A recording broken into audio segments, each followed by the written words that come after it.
Éric Henry, vous êtes secrétaire général du SML. La désertification médicale, c'est un sujet à la mode aujourd'hui. En Bretagne, est-ce que vous êtes confronté à cette désertification médicale? Comment voyez-vous les choses du terrain? Alors, la désertification médicale elle tient lieu à deux choses. Premièrement, c'est une désertification de l'État. L'État s'est clairement désengagé dans de nombreuses zones à tous les niveaux et à tous les sujets. On a enlevé les postes, on a enlevé les impôts.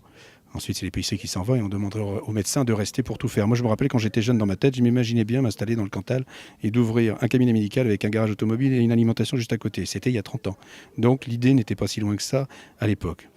Pour l'instant, en Bretagne, on a des zones, on n'a pas trop à se plaindre, c'est une zone qui est très attractive, donc bord de mer, on a énormément de médecins. On a juste une mauvaise répartition entre le centre Bretagne et le bord de mer. Et donc, les expérimentations qu'on a mises en place, telles que le médecin volant, sont viables à partir du moment où on met sur la table quelques valeurs pour que le médecin accepte de changer. Donc, je n'ai pas tellement d'inquiétude pour la Bretagne. J'ai des inquiétudes quant à l'ARS qui, parfois, ne va pas jusqu'au bout de son raisonnement. Et plutôt que de dire on va refaire un essai, bloque, ferme et attend. Et donc on a un cas à Sker où tout le monde est en train de se sauver et donc ça va être un vrai désert bientôt. Donc j'attends qu'il me restimule pour relancer notre équipe parce qu'on est quand même 25 médecins qui sommes prêts à nous déplacer et à aller dépanner des zones dites sous-dotées. Hein. Donc on a le panel. Nous, en libéral, on a inventé le panel. Personne ne l'avait fait avant nous. Maintenant, les hospitaliers commencent à le faire puisqu'ils trouvent la notion de médecin volant très intéressant. En salariat, c'est assez intéressant. Ils l'ont tenté sur Belle-Île.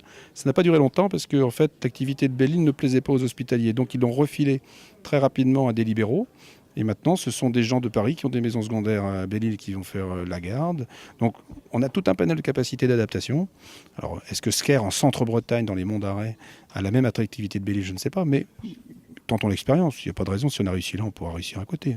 Donc, je n'ai pas trop d'inquiétude en Bretagne pour la désertification. Il y a d'autres régions, à mon avis, qui sont bien moins dotées que nous.